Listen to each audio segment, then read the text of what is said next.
CS, kembali lagi di podcast KPI. Bersuara, berkarya. Cie yang udah jadi mahasiswa baru, selamat ya. Kamu udah berhasil buka salah satu pintu menuju kesuksesan kamu untuk masa depan. Menjadi mahasiswa baru emang butuh penyesuaian dengan banyak hal yang baru. Karena kamu harus mulai beradaptasi sama lingkungan baru, teman-teman yang baru, rutinitas baru, sampai tuntutan akademik. Eits, kamu gak perlu khawatir. Di episode ini kita akan bahas tips-tips itu menghadapi dunia perkuliahan di tahun pertama. Sebelumnya aku pengen kasih disclaimer juga bahwa tips-tips ini aku dapatkan berdasarkan pengalaman aku menjadi mahasiswa baru. Dan semoga bisa bermanfaat untuk kalian semua. Oke, yuk kita mulai. Tips pertama, yaitu kita harus mengenal dulu kultur ataupun budaya tempat kita menjalani perkuliahan. Menurut aku penting banget buat kita mengobservasi dan mematuhi segala peraturan-peraturan yang ada di tempat atau daerah kita menjalani perkuliahan. Jangan sampai kita menjadi antisosial nantinya. Tips ini juga bisa membantu kamu untuk menentukan strategi komunikasi yang cocok untuk bisa beradaptasi dan memecahkan persoalan-persoalan yang mungkin bisa terjadi di lingkungan sekitar kamu nantinya. Tips kedua, manfaatkan media sosial. Pastinya kita udah gak asing banget kan dengan media sosial yang udah banyak banget seperti sekarang ini, mulai dari WhatsApp, Instagram, YouTube, Telegram, TikTok, dan masih banyak lagi. Nah, biasanya tiap kampus nyediain grup-grup mahasiswa di media sosial sebagai pemberian informasi untuk kamu para mahasiswa baru. Bisa seputar ospek, seputar jurusan, seputar lingkungan kampus, dan masih banyak lagi. Bergabunglah di grup-grup mahasiswa di media sosial, baik yang lingkupnya jurusan, fakultas, sampai yang universitas. Media sosial juga sebagai ajang untuk kita bisa terhubung dengan teman-teman baru. Siapa tahu bisa nemu barengan buat berangkat ospek bareng, biar nanti gak nolet-nolet amat. Tips ketiga, membangun pertemanan.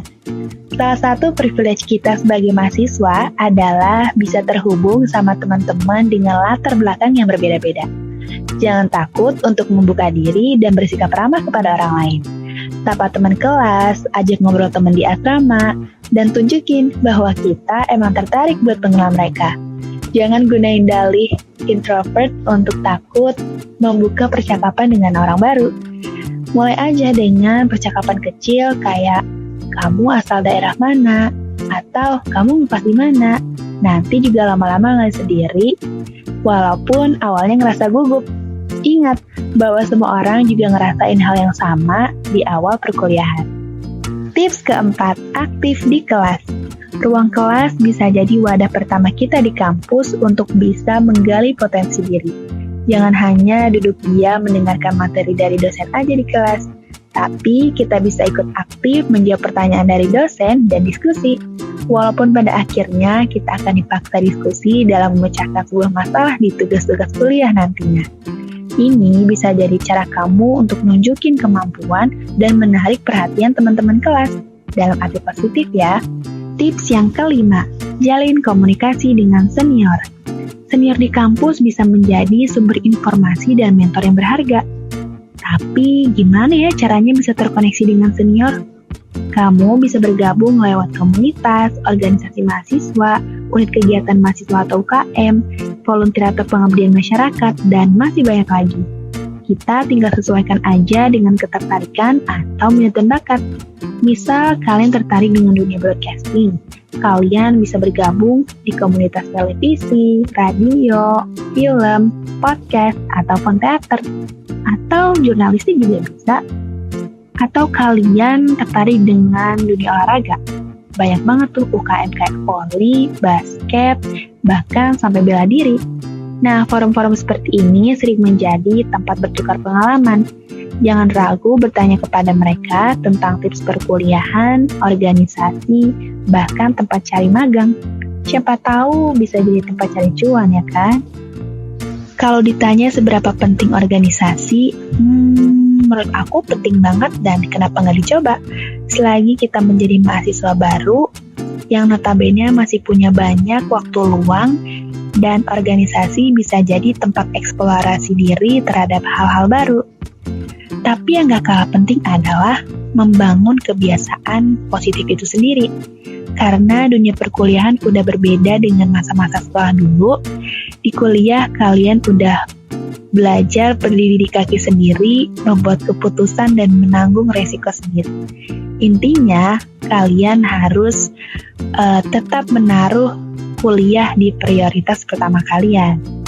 Selain tips-tips tadi, aku juga mau ngebahas langkah-langkah yang bisa kita ambil sejak awal kuliah untuk mempersiapkan karir, serta gimana ngebuat grafik pencapaian target kuliah untuk pastiin kita tetap berada di jalur yang benar, dan bisa fokus mempersiapkan pendidikan buat menunjang karir ke depannya. Yang pertama nih, eksplorasi diri. Cobain banyak hal supaya kita bisa kenal minat, bakat, dan passion. Stop meratapi kegagalan masuk jurusan ataupun kampus impian ya, karena mau dari jurusan apapun, kita tetap bisa lakuin terhadap hal-hal yang kita suka.